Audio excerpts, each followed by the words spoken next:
We hope you'll enjoy Stephen Colbert's performance as much as we did. Let us know what you think on our Facebook page or @SelectedShorts on Twitter. Asbury's train stopped so that he would get off exactly where his mother was standing, waiting to meet him. Her thin, spectacled face below him was bright with a wide smile that disappeared as she caught sight of him, bracing himself behind the conductor. The smile vanished so suddenly, the shocked look that replaced it was so complete, that he realized for the first time that he must look as ill as he was. The sky was a chill gray, and a startling white gold sun, like some strange potentate from the east, was rising beyond the black woods that surrounded Timberborough. It cast a strange light over the single block of one-story brick and wooden shacks. Asbury felt that he was about to witness a majestic transformation, that the flat of roofs might at any moment turn into the mounting turrets of some exotic temple for a god he didn't know. The illusion lasted only a moment before his attention was drawn back to his mother. She had given a little cry. She looked aghast. He was pleased that she should see death in his face at once. His mother, at the age of 60, was going to be introduced to reality, and he supposed that if the experience didn't kill her, it would assist her in the process of growing up. He stepped down and greeted her. "You don't look very well," she said, and gave him a long clinical stare. "I don't feel like talking," he said at once. "I've had a bad trip." Mrs. Fox observed that his left eye was bloodshot. He was puffy and pale, and his hair had receded tragically for a boy of 25. The thin reddish wedge of it, left on top, bore down in a point that seemed to lengthen his nose and give him an irritable expression that matched the tone of his voice when he spoke to her. "It must have been cold up there," she said. "Why don't you take off your coat? It's not cold down here." "You don't have to tell me what the temperature is," he said in a high voice. "I'm old enough to know when I want to take my coat off." The train glided silently away behind him, leaving a view of the twin blocks of dilapidated stores. He gazed after the aluminum speck disappearing into the woods. It seemed to him that his last connection with the larger world were vanishing forever. Then he turned and faced his mother grimly, irked that he had allowed himself, even for an instant, to see an imaginary temple in this collapsing country junction. He had become entirely accustomed to the thought of death, but he had not become accustomed to the thought of death here. He had felt the end coming for nearly 4 months. Alone in his freezing flat, huddled under his 2 blankets and his overcoat with the 3 thicknesses of the New York Times between, he had had a chill one night followed by a violent sweat that had left the sheets soaking and removed all doubt from his mind about his true condition. Before this, there had been a gradual slackening of his energy and vague, inconsistent aches and headaches. He had been absent so many days from his part-time job in the bookstore that he had lost it. Since then, he had been living, or just barely so, on his savings, and these, diminishing day by day, had been all he had between him and home. Now there was nothing. He was here.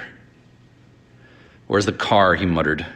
"It's over yonder," his mother said, "and your sister is asleep in the back, because I don't like to come out this early by myself. There is no need to wake her up." "No," he said. "Let sleeping dogs lie." And he picked up his 2 bulging suitcases and started across the road with them. They were too heavy for him, and by the time he reached the car, his mother saw that he was exhausted. He had never come home with 2 suitcases before. Ever since he had first gone away to college, he had come back every time with nothing but the necessities for a 2-week stay, and with a wooden, resigned expression that said he was prepared to endure the visit for exactly 14 days. "You've brought more than usual," she observed. But he did not answer. He opened the car door and hoisted the 2 bags in beside his sister's upturned feet, giving first the feet in Girl Scout shoes, and then the rest of her a revolted look of recognition. She was packed into a black suit and had a white rag around her head with metal curlers sticking out from under the edges. Her eyes were closed and her mouth open. He and she had the same features, except hers were bigger. She was 8 years older than he was and was the principal of the county elementary school. He shut the door softly so she wouldn't wake up, and then went around and got in the front seat and closed his eyes. His mother backed the car into the road, and in a few minutes he felt it swerve into the highway. Then he opened his eyes. The road stretched between two open fields of yellow bitterweed. "Do you think Timberboro has improved?" his mother asked.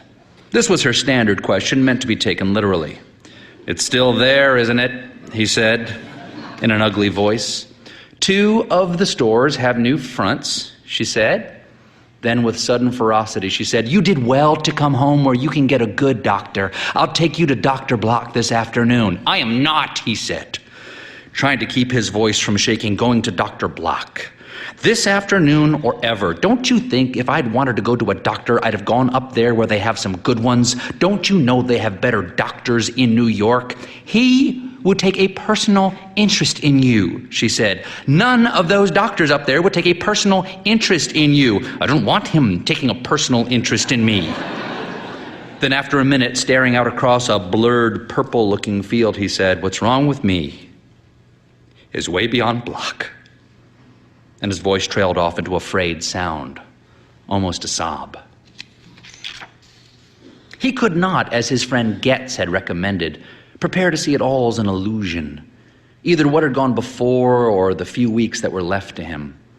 Getz was certain that death was nothing at all. Getz, whose whole face had always been purple splotched with a million indignations, had returned from 6 months in Japan as dirty as ever, but as bland as the Buddha himself. Getz took the news of Asbury's approaching end with a calm indifference. Quoting something or other, he said, "Although the Bodhisattva leads an infinite number of creatures into nirvana, in reality there are neither any Bodhisattvas to do the leading, nor any creatures to be led." However, out of some feeling for his welfare, Getz had put forth $4.50 to take him to a lecture on Vedanta. It had been a waste of his money. While Getz had listened enthralled to the dark little man on the platform, Asbury's bored gaze had roved among the audience. It had passed over the heads of several girls in saris, past a Japanese youth, a blue-black man with a fez, and several girls who looked like secretaries. Finally, at the end of the row, it had rested on a lean, spectacled figure in black. A priest. The priest's expression was of a polite but strictly reserved interest. Asbury identified his own feelings immediately in the taciturn, superior expression. When the lecture was over, a few students met in Getz's flat, the priest among them, but he was equally reserved. He listened with a marked politeness to the discussion of Asbury approaching death, but he said little. A little girl in a sari remarked that self-fulfillment was out of the question since it meant salvation, and the word was meaningless. "Salvation," quoted Getz, "is the destruction of a simple prejudice, and no one is saved." "And what do you say to that?" Asbury asked the priest, and returned his reserved smile over the heads of the others. The borders of this smile seemed to touch on some icy clarity. "There is," the priest said, "a real probability of the new man, assisted, of course," he added brittlely, "by the third person of the Trinity." "Ridiculous," the girl in the sari said, but the priest only brushed her with his smile, which was slightly amused now. When he got up to leave, he silently handed Asbury a small card on which he had written his name, Ignatius Vogel, S.J., and an address. Perhaps, Asbury thought now, he should have used it, for the priest appealed to him as a man of the world, someone who would have understood the unique tragedy of his death, a death whose meaning had been far beyond the twittering group around them, and how much more beyond Block. "What's wrong with me," he repeated, "is way beyond Block." His mother knew at once what he meant. He meant he was going to have a nervous breakdown. She did not say a word. She did not say that this was precisely what she could have told him would happen. When people think they are smart, even when they are smart, there is nothing anybody can say to make them see things straight. And with Asbury, the trouble was that in addition to being smart, he had an artistic temperament. She did not know where he had got it from, because his father, who was a lawyer and businessman and farmer and politician all rolled into one, had certainly had his feet on the ground, and she had certainly always had hers on it. She had managed, after he died, to get the two of them through college and beyond, but she had observed that the more education they got, the less that they could do. Their father had gone to a one-room schoolhouse through the 8th grade, and he could do anything. She could have told Asbury what would help him. She could have said, if you would get out in the sunshine, or if you would work for a month in the dairy, you'd be a different person. But she knew exactly how that suggestion would be received. He would be a nuisance in the dairy, but she would let him work in there if he wanted to. She had let him work in there last year when he had come home and was writing the play. He had been writing a play about Negroes. Why anybody would want to write a play about Negroes was beyond her. And he had said he wanted to work in the dairy with them to find out what their interests were. Their interests were in doing as little as they could get by with, as she could have told him if anybody could have told him anything. The Negroes had put up with him, and he had learned to put the milkers on, and once he had washed all the cans, and she thought that once he had mixed the feed, then a cow had kicked him, and he had not gone back into the barn again. She knew that if he would get in there now, or just get out and fix fences, or do any kind of work, real work, not writing, that he might avoid this nervous breakdown. Whatever happened to that play you were writing about the Negroes? She asked. I'm not writing plays, he said. And get this through your head. I am not working in any dairy. I am not getting out in the sunshine. I am ill. I have fever and chills, and I'm dizzy, and all I want you to do is to leave me alone. Then if you are really ill, you should see Dr. Block. I am not seeing Block, he finished, and ground himself down in the seat and stared intensely in front of him.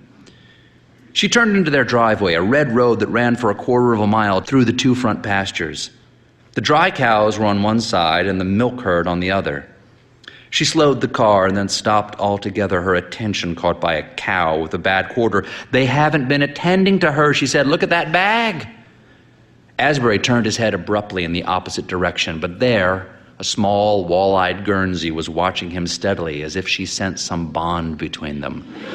Good God, he cried in an agonized voice. Can't we go on? It's 6 o'clock in the morning.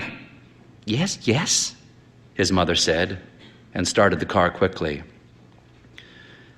What's that cry of deadly pain? His sister drawled from the back seat. Oh, it's you. She said, well, well, we have the artist with us again. How utterly, utterly. She had a decidedly nasal voice. He didn't answer her or turn his head. He had learned that much. Never answer her. Mary George? His mother said sharply, Asbury is sick. Leave him alone. What's wrong with him? Mary George asked. There's the house, his mother said, as if they were all blind but her. It rose on the crest of the hill, a white 2-story farmhouse with a wide porch and pleasant columns. She always approached it with a feeling of pride. And she had said more than once to Asbury, you have a home here that half of those people up there would give their eye teeth for. She had been once to the terrible place he lived in New York. They had gone up 5 flights of dark stone steps, past open garbage cans on every landing, to arrive finally at 2 damp rooms and a closet with a toilet in it. You wouldn't live like this at home? She had muttered. No, he'd said with an ecstatic look. It wouldn't be possible. She supposed the truth was that she simply didn't understand how it felt to be sensitive, or how peculiar you were when you were an artist. His sister said he was not an artist, and that he had no talent, and that was the trouble with him. But Mary George was not a happy girl herself. Asbury said she posed as an intellectual, but that her IQ couldn't be over 75, and that all she really was interested in was getting a man, but that no sensible man would finish a first look at her.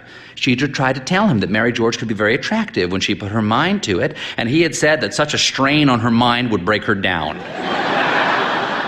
If she were in any way attractive, he had said, she wouldn't now be the principal of a county elementary school, and Mary George had said that if Asbury had had any talent, he would now have published something. What had he ever published, she wanted to know, and for that matter, what had he ever written? Mrs. Fox had pointed out that he was only 25 years old. And Mary George had said that the age that most people publish something was at 21, which made him exactly 4 years overdue. Mrs. Fox was not up on things like that, but she suggested that he might be writing a very long book. Very long book, her eye, Mary George said. He would do well if he came up with so much as a poem. Mrs. Fox hoped it wasn't going to be just a poem. She pulled the car into the side drive, and a scattering of guineas exploded into the air and sailed screaming around the house. Home again, jiggity jig, she said. Oh God, Asbury groaned. The artist arrives at the gas chamber, Mary George said in her nasal voice. He leaned on the door and got out, and forgetting his bags, he moved toward the front of the house as if he were in a daze. His sister got out and stood by the car door, squinting at his bent, unsteady figure. As she watched him go up the front steps, her mouth fell slack in her astonished face. Why? She said. There is something the matter with him. He looks 100 years old. Didn't I tell you so? Her mother hissed. Now you keep your mouth shut, and you let him alone. He went into the house, pausing in the hall only long enough to see his pale, broken face glare at him for an instant from the pier mirror. Holding on to the banister, he pulled himself up the steep steps, across the landing, and then up the shorter second flight and into his room, a large, open, airy room with a faded blue rug and white curtains freshly put up for his arrival. He looked at nothing, but fell face down on his own bed. It was a narrow antique bed with a high ornamental headboard on which was carved a garland basket overflowing with wooden fruit. While he was still in New York, he had written a letter to his mother which filled 2 notebooks. He did not mean it to be read until after his death. It was such a letter as Kafka had addressed to his father. Asbury's father had died 20 years ago, and Asbury considered it a great blessing. The old man, he felt sure, had been one of the courthouse gang, a rural worthy with a dirty finger in every pie, and he knew he would not have been able to stomach him. He had read some of his correspondence and had been appalled by its stupidity. He knew, of course, that his mother would not understand the letter at once. Her literal mind would require some time to discover the significance of it. But he thought she would be able to see that he forgave her for all she had done to him. For that matter, he supposed that she would realize what she had done to him only through the letter. He didn't think she was conscious of it at all. Her self-satisfaction itself was barely conscious. But because of the letter, she might experience a painful realization, and this would be the only thing of value he had to leave her. If reading it would be painful to her, writing it had sometimes been unbearable to him. For in order to face her, he had had to face himself. I came here to escape the slave's atmosphere of home, he had written, to find freedom, to liberate my imagination, to take it like a hawk from its cage and set it whirling off into the widening gyre. Yeats. And what did I find? It was incapable of flight. It was some bird you had domesticated sitting huffy in its pen, refusing to come out. The next words were underscored twice. I have no imagination. I have no talent. I can't create. I have nothing but the desire for these things. Why didn't you kill that too? Woman, why did you pinion me? Writing this, he had reached the pit of despair. And he thought that reading it, she would at least begin to sense his tragedy and her part in it. It was not that she'd ever forced her way on him. That had never been necessary. Her way had simply been the air he breathed. And when at last he had found other air, he couldn't survive in it. He felt that even if she didn't understand it once, the letter would leave her with an enduring chill, and perhaps in time lead her to see herself as she was. He had destroyed everything else he had ever written, his 2 lifeless novels, his half-dozen stationary plays, his prosy poems, his sketchy short stories, and kept only the 2 notebooks that contained the letter. They were in the black suitcase that his sister, huffing and blowing, was now dragging up the 2nd flight of stairs. His mother was carrying the smaller bag and came on ahead. He turned over as she entered the room. I'll open this and get out your things, she said, and you can go right to bed, and in a few minutes I'll bring up your breakfast. He sat up and said in a fretful voice, I don't want any breakfast. and I can open my own suitcase. Leave that alone. His sister arrived in the door, her face full of curiosity, and let the black bag fall with a thud over the doorsill. Then she began to push it across the room with her foot until she was close enough to get a good look at him. "If I looked as bad as you do," she said, "I'd go to the hospital." Her mother cut her eyes sharply at her, and then she left. Then Mrs. Fox closed the door and came to the bed and sat down on it beside him. "Now this time, I want you to make a long visit and rest," she said. "This visit," he said, "will be permanent." "Wonderful," she cried. "You can have a little studio in your room, and in the mornings you can write plays, and in the afternoons you can help in the dairy." He turned a white wooden face to her. "Close the blinds and let me sleep," he said. When she was gone, he lay for some time staring at the water stains on the gray walls. Descending from the top molding, long icicle shapes had been etched by leaks, and directly over his bed on the ceiling, another leak had made a fierce bird with spread wings. It had an icicle crosswise in its beak, and there were smaller icicles depending from its wings and tail. It had been there since his childhood, and it always irritated him, and sometimes it frightened him. He had often had the illusion that it was in motion and about to descend mysteriously and set the icicle on his head. He closed his eyes and thought, "I won't have to look at it for many more days." And presently he went to sleep. When he woke up in the afternoon, there was a pink, open-mouthed face hanging over him, and from two large, familiar ears on either side of it, the black tubes of Bloch's stethoscope extended down to his exposed chest. The doctor, seeing he was awake, made a face like a Chinaman, rolled his eyes almost out of his head, and cried, "Say ah!"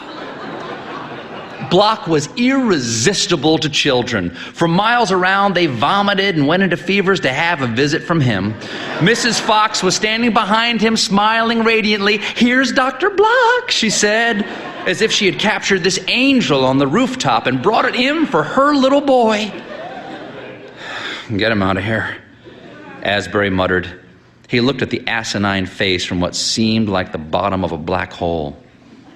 The doctor peered closer, wiggling his ears. Bloch was bald and had a round face as senseless as a baby's. Nothing about him indicated intelligence except two cold, nickel-colored eyes that hung with a motionless curiosity over whatever he looked at. "You sure do look bad, Asbury," he murmured. He took the stethoscope off and dropped it in his bag. "I don't know when I seen anybody your age look as sorry as you do. What you been doing to yourself?" There was a continuous thud in the back of Asbury's head, as if his heart had got trapped in it and was fighting to get out. "I didn't send for you," he said. Bloch put his hand on the glaring face and pulled the eyelid down and peered into it. "You must have been on the bum up there," he said. He began to press his hand in the small of Asbury's back. "I went up there once myself," he said, "and saw exactly how little they had and came straight on back home. Open your mouth." Asbury opened it automatically, and the drill-like gaze swung over it and bore down. He snapped it shut, and in a wheezing, breathless voice he said, "If I'd wanted a doctor, I'd have stayed up there where I could have got a good one." "Asbury," his mother said. "How long you been having that sore throat?" Bloch asked. "She sent for you," Asbury said. "She can answer the questions." "Asbury," his mother said. Bloch leaned over his bag and pulled out a rubber tube. He pushed Asbury's sleeve up and tied the tube around his upper arm. Then he took out a syringe and prepared to find the vein, humming a hymn as he pressed the needle in. Asbury lay with a rigid, outraged stare while the privacy of his blood was invaded by this idiot. "Slowly, Lord, but sure," Bloch sang in a murmuring voice. "Oh, slowly, Lord, but sure." When the syringe was full, he withdrew the needle. "Blood don't lie," he said. He poured it in a bottle, stopped it up, and put the bottle in his bag. "Asbury," he started. "How long?" Asbury sat up and thrust his thudding head forward and said, "I didn't send for you. I'm not answering any questions. You're not my doctor. What's wrong with me is way beyond you." "Most things are beyond me," Bloch said. "I ain't found nothing yet I thoroughly understood." He sighed and got up. His eyes seemed to glitter at Asbury as if from a great distance. "He wouldn't act so ugly," Mrs. Fox explained, "if he weren't really sick, and I want you to come back every day until you get him well." Asbury's eyes were a fierce, glaring, violent. "What's wrong with me is way beyond you," he repeated, and lay back down and closed his eyes until Block and his mother were gone. In the next few days, though he grew rapidly worse, his mind functioned with a terrible clarity. On the point of death, he found himself existing in a state of illumination that was totally out of keeping with the kind of talk he had to listen to from his mother. This was largely about cows, with names like Daisy and Bessie Button, and their intimate functions, their mastitis and their screwworms and their abortions. His mother insisted that in the middle of the day he get out and sit on the porch and enjoy the view. And as resistance was too much of a struggle, he dragged himself out and sat there in a rigid slouch, his feet wrapped in an afghan and his hands gripped on the chair arms, as if he were about to spring forward into the glaring china blue sky. The lawn extended for a quarter of an acre down to a barbed wire fence that divided it from the front pasture. In the middle of the day, the dry cows rested there under a line of sweet gum trees. On the other side of the road were two hills with a pond between, and his mother could sit on the porch and watch the herd walk across the dam to the hill on the other side. The whole scene was rimmed by a wall of trees, which, at the time of day he was forced to sit there, was a washed-out blue that reminded him sadly of the Negro's faded overalls. He listened irritably while his mother detailed the faults of the help. "Those two are not stupid," she said. "They know how to look out for themselves." "They need to," he muttered. But there was no use arguing with her. Last year, he had been writing a play about the Negro, and he had wanted to be around them for a while to see how they really felt about their condition, but the two who worked for her had lost all their initiative over the years. They didn't talk.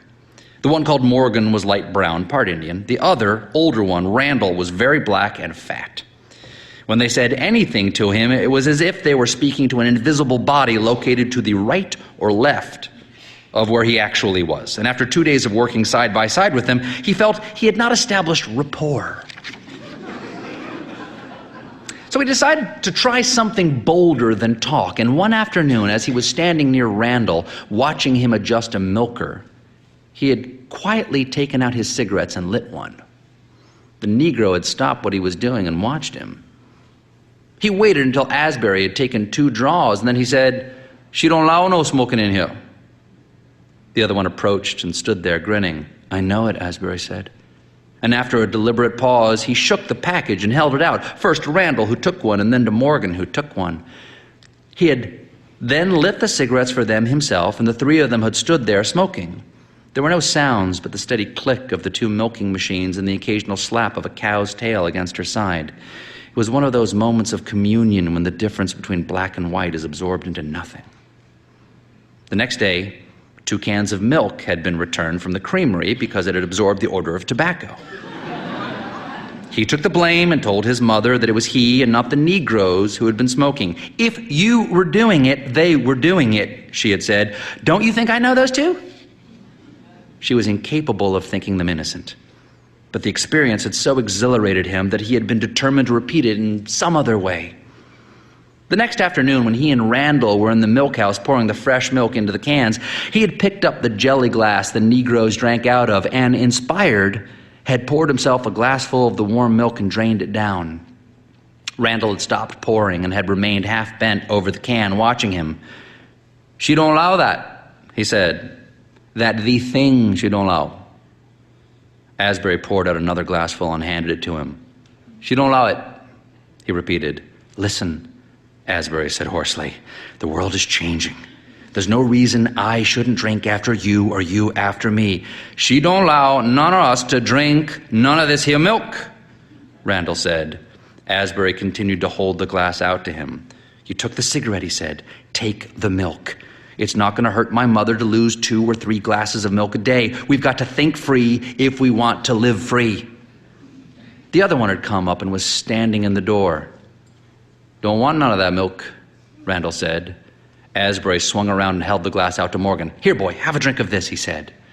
Morgan stared at him. Then his face took on a decided look of cunning. I ain't seen you drink none of it yourself, he said.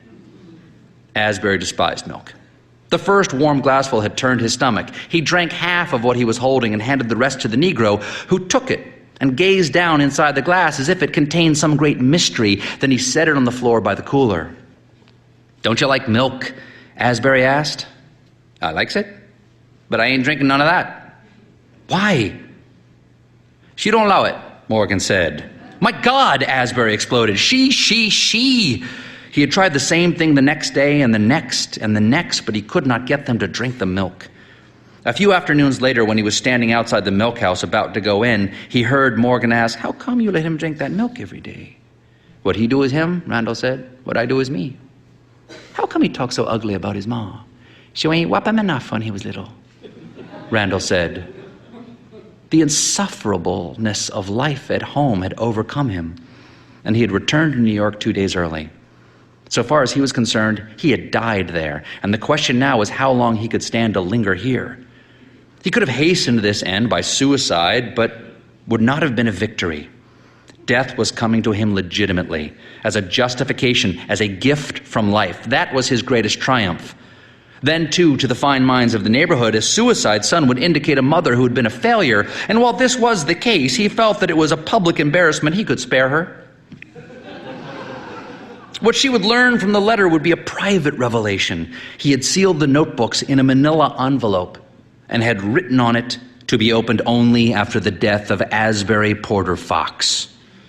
He had put the envelope in the desk drawer in his room and locked it, and the key was in his pajama pocket until he could decide on a place to leave it.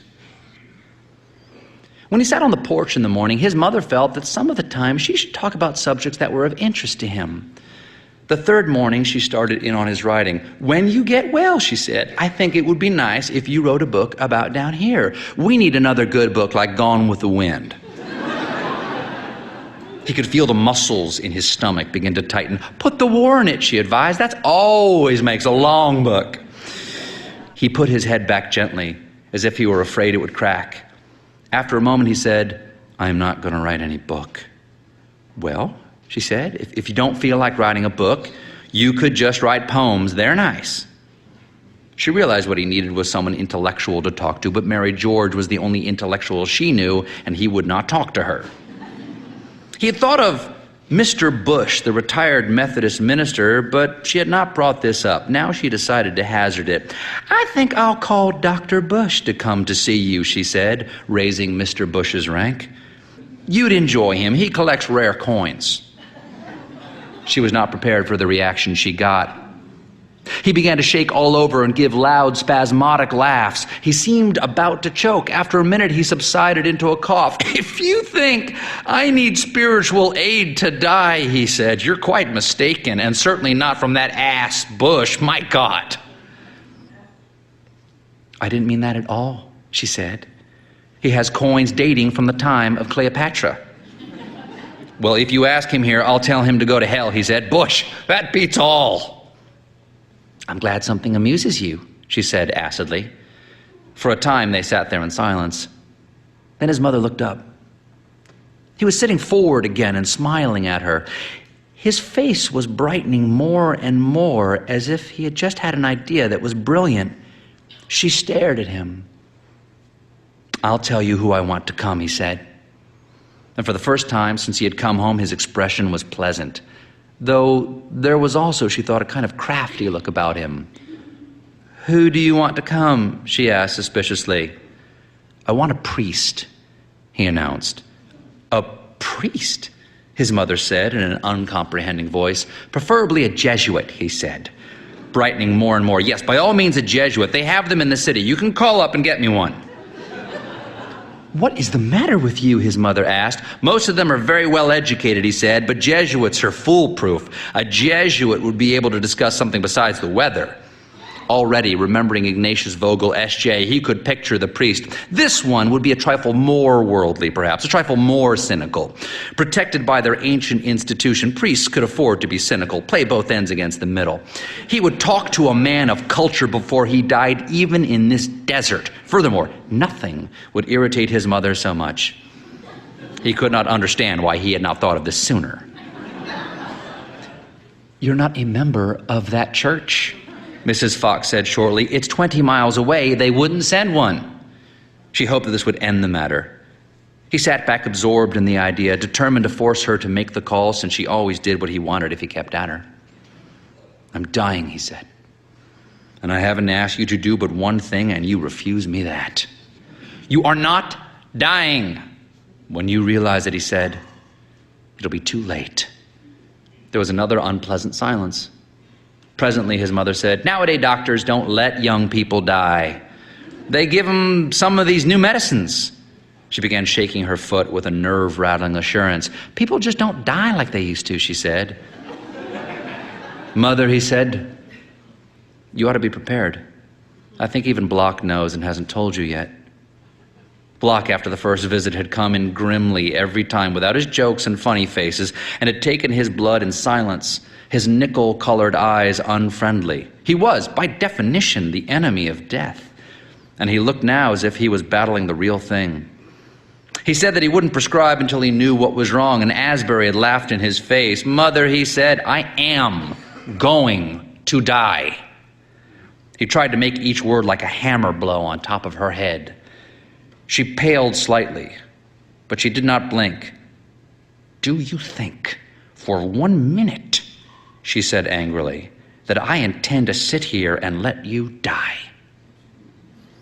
Her eyes were as hard as two old mountain ranges seen in the distance. He felt the first distinct stroke of doubt. "Do you?" she asked fiercely. "I don't think you have anything to do with it," he said in a shaken voice. She said, got up and left the porch as if she could not stand to be around such stupidity an instant longer.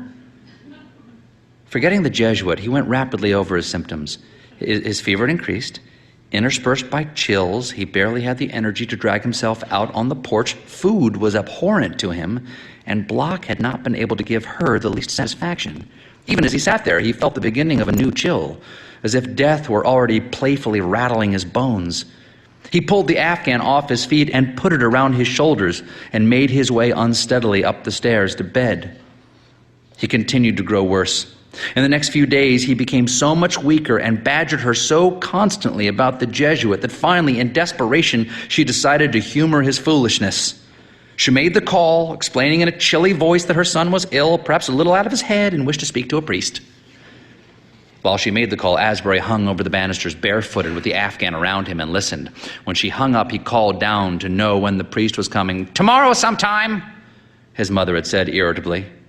He could tell by the fact that she had made the call that her assurance was beginning to shatter. Whenever she let Block in or out, there was much whispering in the downstairs hall. That evening, he heard her and Mary George talking in low voices in the parlor. He thought he heard his name, and he got up and tiptoed into the hall and down the first 3 steps until he could hear the voices distinctly. "I had to call that priest," his mother was saying. "I'm afraid this is serious. I thought it was just a nervous breakdown, but now I think it's something real. Dr. Block thinks it's something real too, and whatever it is worse because he's so run down." "Grow up, Mama," Mary George said. "I've told you, and I'll tell you again, what's wrong with him is purely psychosomatic." There was nothing she was not an expert on. "No," his mother said, "it's a real disease. The doctor says so." He thought he detected a crack in her voice. "Block is an idiot," Mary George said. "You've got to face the facts. Asbury can't write, so he gets sick. He's going to be an invalid instead of an artist. Do you know what he needs?" "No," his mother said. 2 or 3 shock treatments, Mary George said. "Get that artist business out of his head once and for all." His mother gave a little cry, and he grasped the banister. "Mark my words," his sister continued, "all he's going to be around here for the next 50 years is a decoration." He went back to bed. In a sense, she was right. He had failed his god, art, but he had been faithful servant, and art was sending him death. He had seen this from the first with a kind of mystical clarity. He went to sleep thinking of the peaceful spot and the family burying ground where he would soon lie, and after a while he saw that his body was being borne slowly toward it while his mother and Mary George watched without interest from their chairs on the porch. As the bier was carried across the dam, they could look up and see the procession reflected upside down in the pond. A lean, dark figure in a Roman collar followed it. He had a mysteriously saturnine face in which there was a subtle blend of asceticism and corruption. Asbury was laid in a shallow grave on the hillside, and the indistinct mourners, after standing in silence for a while, spread out over the darkening green. The Jesuit retired to a spot beneath a dead tree to smoke and meditate.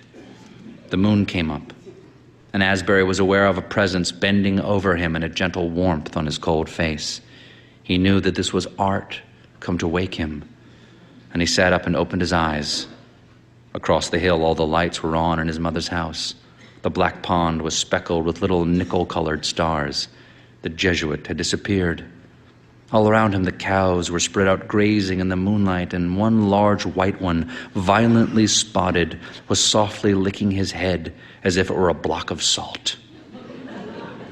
He awoke with a shudder and discovered that his bed was soaking from a night sweat. And as he sat shivering in the dark, he realized that the end was not many days distant.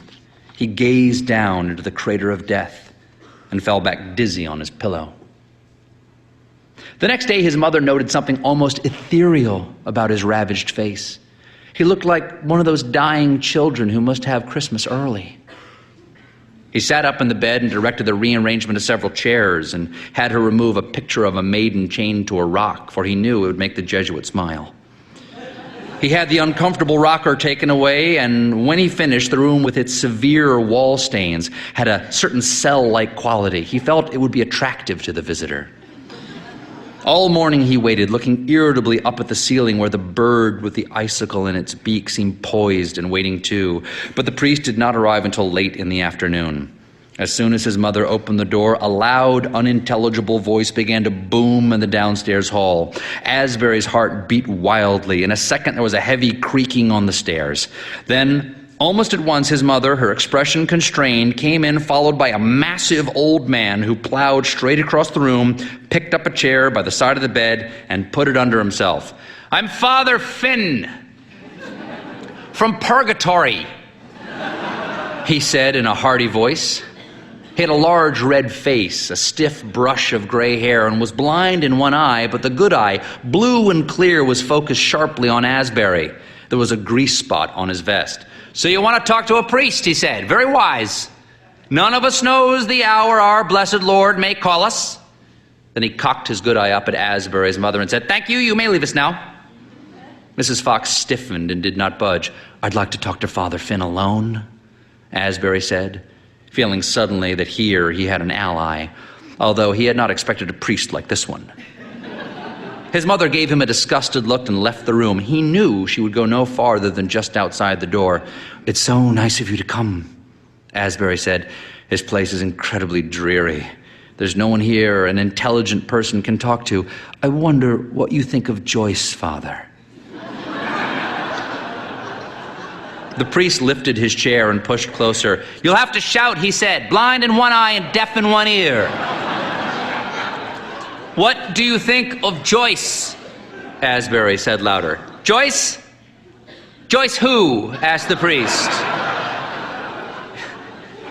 "James Joyce," Asbury said and laughed. The priest brushed his huge hand in the air as if he were bothered by gnats. "I haven't met him," he said. "Now, do you say your morning and night prayers?" Asbury appeared confused. "Joyce was a great writer," he murmured, forgetting to shout. "You don't, eh?" said the priest. "Well, you will never learn to be good unless you pray regularly. You cannot love Jesus unless you speak to him.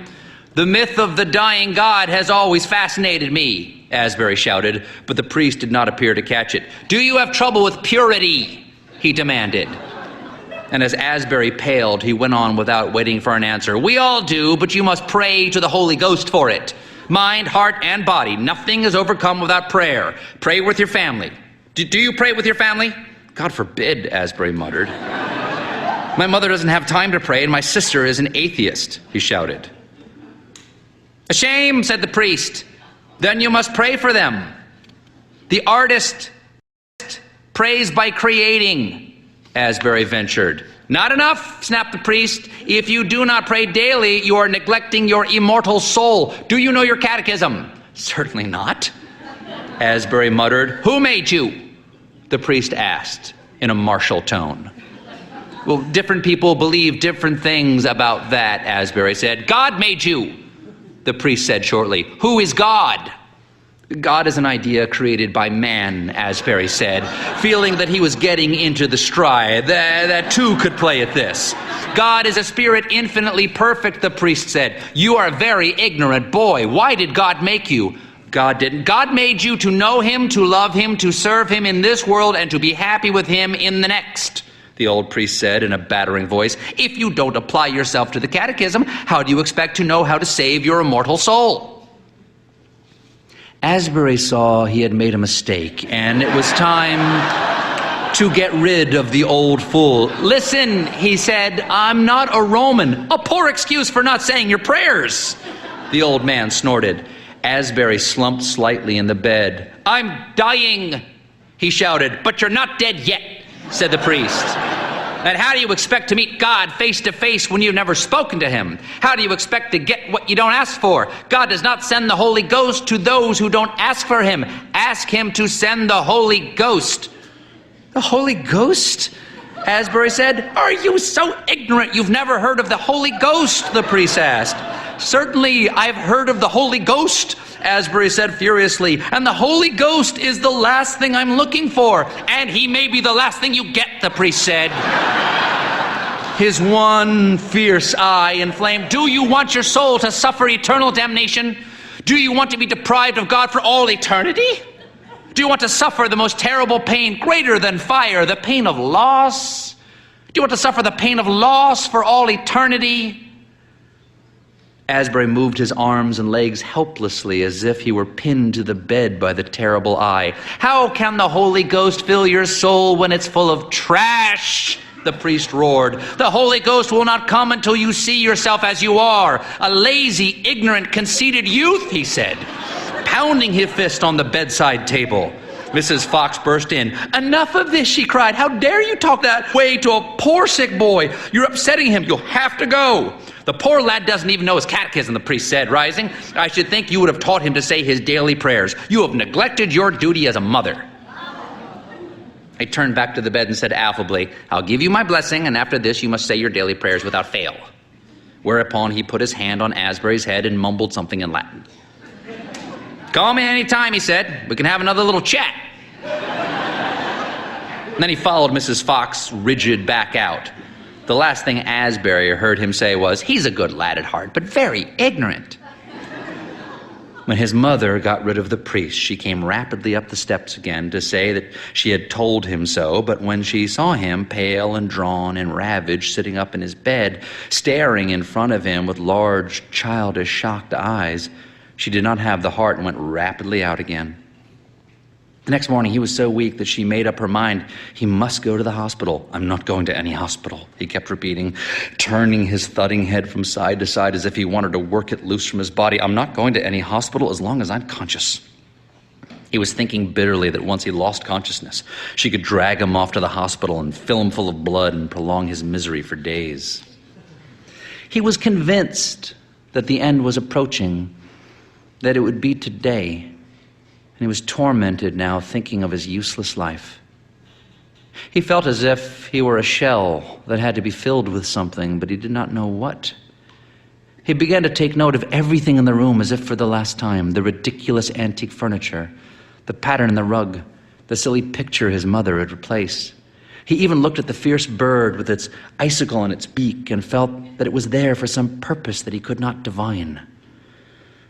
There was something he was searching for, something that he felt he must have, some last significant culminating experience that he must make for himself before he died, make for himself out of his own intelligence.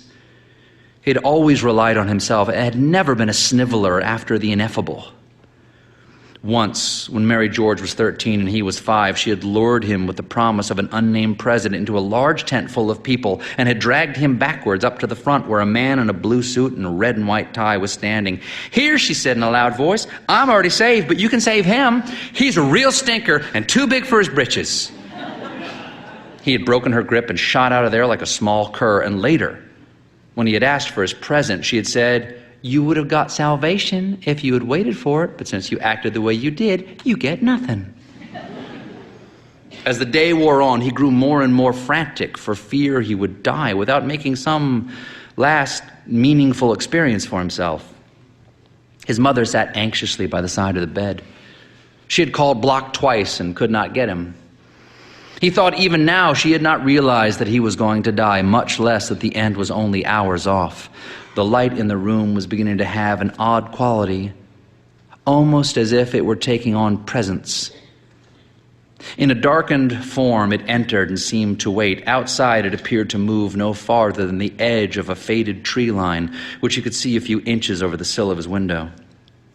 Suddenly, he thought of that experience of communion he had had in the dairy with the Negroes when they had smoked together, and once he began to tremble with excitement. They would smoke together one last time. After a moment, turning his head on the pillow, he said, "Mother, I want to tell the Negroes goodbye." His mother paled. For an instant, her face seemed about to fly apart. Then the line of her mouth hardened. Her brows drew together. "Goodbye?" she said in a flat voice. "Where are you going?" For a few seconds, he only looked at her. Then he said, "I think you know. Get them. I don't have long." "This is absurd," she muttered, but she got up and hurried out. He heard her try to reach Block again before she went out. He thought her clinging to Block at a time like this was touching and pathetic. He waited, preparing himself for the encounter as a religious man might prepare himself for the Last Sacrament. Presently, he heard their steps on the stair. "Here's Randall and Morgan," his mother said, ushering them in. "They've come to tell you hello." The two of them came in grinning and shuffled to the side of the bed. They stood there, Randall in front and Morgan behind. "You sure do look well," Randall said. "You looks very well."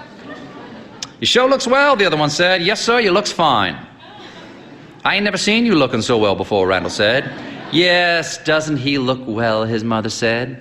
"I think he looks just fine." "Yes, sir," Randall said. "I expect you ain't even sick." "Mother," Asbury said in a forced voice, "I'd like to talk to them alone." His mother stiffened. Then she marched out.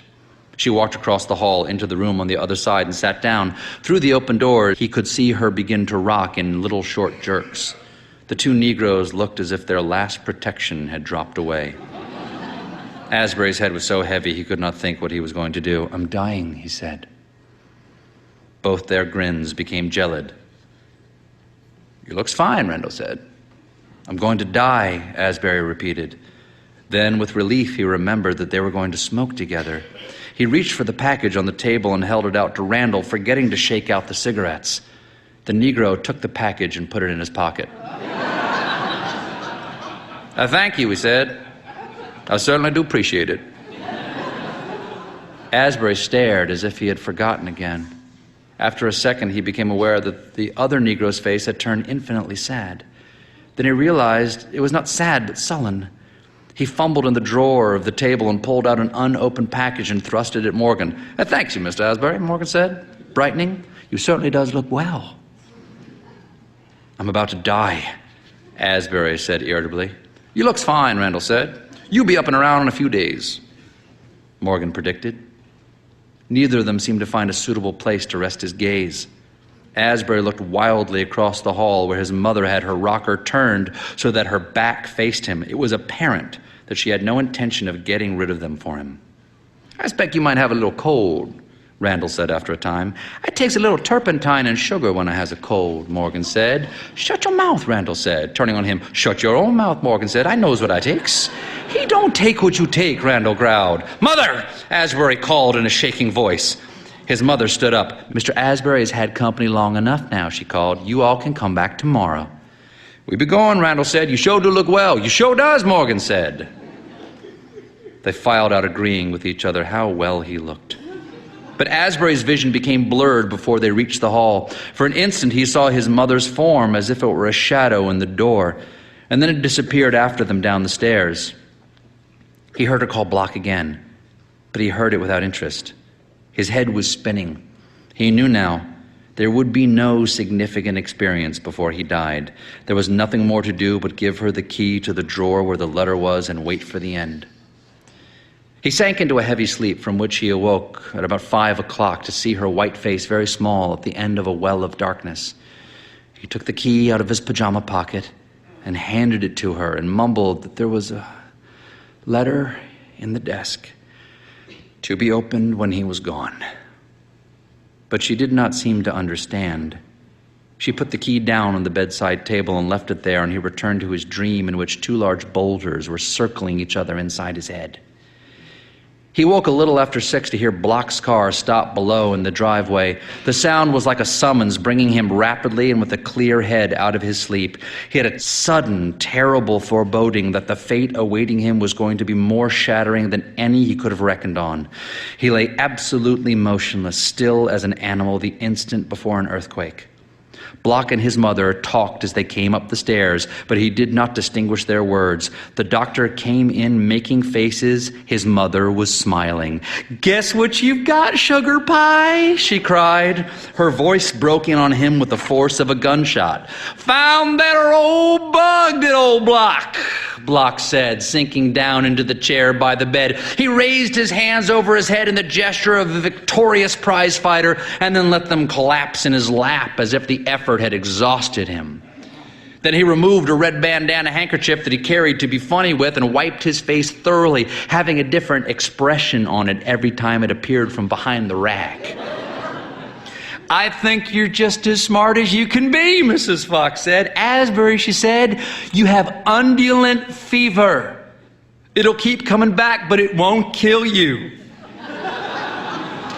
Her smile was as bright and intense as a light bulb without a shade. "I am so relieved," she said. Asbury sat up slowly, his face expressionless. Then he fell back down again. Bloch leaned over him and smiled. "You ain't gonna die," he said with deep satisfaction. Nothing about Asbury stirred except his eyes. They did not appear to move on the surface, but somewhere in their blurred depths, there was an almost imperceptible motion as if something were struggling feebly. Bloch's gaze seemed to reach down like a steel pin and hold it, whatever it was, until the life was out of it. "Undulant fever ain't so bad, Asbury," he murmured. "It's the same thing as bangs in a cow." The boy gave a low moan and then was quiet. "He must have drunk some unpasteurized milk up there," his mother said softly. Then the two of them tiptoed out as if they thought he were about to go to sleep. When the sound of their footsteps had faded on the stairs, Asbury sat up again. He turned his head almost surreptitiously to the side where the key he had given his mother was lying on the bedside table. His hand shot out and closed over it and returned it to his pocket. He glanced across the room into the small oval-framed dresser mirror. The eyes that stared back at him were the same that had returned his gaze every day from that mirror, but it seemed to him that they were paler. They looked shocked clean, as if they had been prepared for some awful vision about to come down on him. He shuddered and turned his head quickly the other way and stared out the window. A blinding red-gold sun moved serenely from under a purple cloud. Below it, the tree line was black against the crimson sky. It formed a brittle wall, standing as if it were the frail defense he had set up in his mind to protect him from what was coming. The boy fell back on his pillow and stared at the ceiling. His limbs that had been racked for so many weeks by fever and chill were numb now. The old life in him was exhausted. He awaited the coming of new. It was then that he felt the beginning of a chill so peculiar, so light that it was like a warm ripple across a deeper sea of cold. His breath came short. The fierce bird, which through the years of his childhood and the days of his illness had been poised over his head, waiting mysteriously, appeared all at once to be in motion. Asbury blanched, and the last film of illusion was torn as if by a whirlwind from his eyes. He saw that for the rest of his days, frail, racked but enduring, he would live in the face of a purifying terror. A feeble cry, a last impossible protest escaped him. But the Holy Ghost, emblazoned in ice instead of fire, continued, implacable, to descend.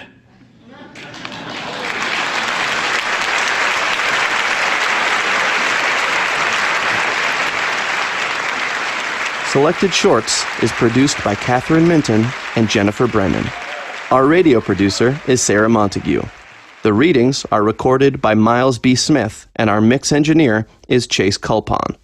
Support for Selected Shorts is provided by Houghton Mifflin Harcourt, publishers of the Best American Short Stories, edited in 2015 by T.C. Boyle. Additional support is provided by the Dunnigan Foundation, sponsor of the Ray Awards for the short story, the Hyles Nias Foundation, the Howard Gilman Foundation, Seedlings Foundation, and the National Endowment for the Arts. Zabars.com is a proud sponsor of Selected Shorts. Zabars.com delivers New York original toasting bagels, coffee, smoked salmon, babka, and more throughout the 50 states, Puerto Rico, and the Virgin Islands. Visit them on the web at zabars.com/shorts. Additional support for this program comes from Public Radio International stations nationwide and from the PRI Program Fund. Selected Shorts is a co-production of Symphony Space and WNYC Radio in New York and is distributed nationwide by PRI, Public Radio International. Selected Shorts is produced by Symphony Space.